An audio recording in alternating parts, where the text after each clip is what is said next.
ఇక్కడే ఒక 50 బండ్లు వచ్చినాయి, ఇంకా ఎంతమంది వస్తారో అక్కడికి తెలుస్తుంది. జాగా దగ్గర ఎక్కడ వేసుకున్నారు నామినేషన్ ఇవాళ మీరు? హ్యాబిట్స్ లో మీకు హెల్ప్ ఎవరు అనుకుంటున్నారా? హెల్ప్ చాలా బాగుండదు. ఇక నేను అనౌన్స్ చేసినప్పటి నుంచి అందరూ సంతోషాలతో చాలా ఇది చేస్తున్నారు, అందరూ సపోర్ట్ చేస్తున్నారు, ఫోన్లు చేస్తున్నారు. ఇక చాలా మంచి పని మీరు చేస్తున్నారని చెప్పి చాలా సంతోషమైనారు అందరూ. ఇక చాలా సపోర్ట్ ఉంటుందని నాకు నమ్మకం ఉండదు. పబ్లిక్ లో మాత్రం ఒక డౌట్ ఉంది, మీరు నామినేషన్ మీరు చేస్తారా లేదా మీ పార్టీ కార్యకర్తలు వేపిస్తారా దాని మీద ఎంఈపీ నామినేషన్ వేస్తా ఉండదు. ఈ రోజు వేసిన తర్వాత అందరికీ తెలుస్తుంది.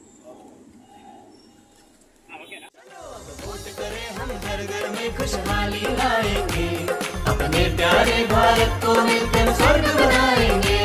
हीरे के जैसा देश है अपना, इसे तराशेंगे।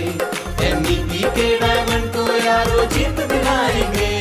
ओ चाचा, ओ मामा, ओ भैया, एमईपी को वोट करना, एमईपी को वोट करना।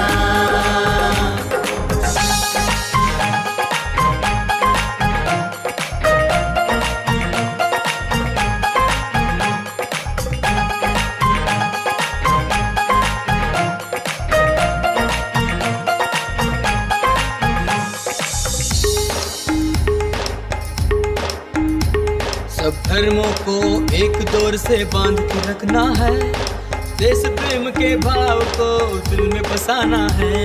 ऐसा शासन हो जहाँ कोई भी डर न चिंता हो, हर कोई सुरक्षित हो, ऐसा देश बनाना है, देश बनाना है, देश बनाना है। चलो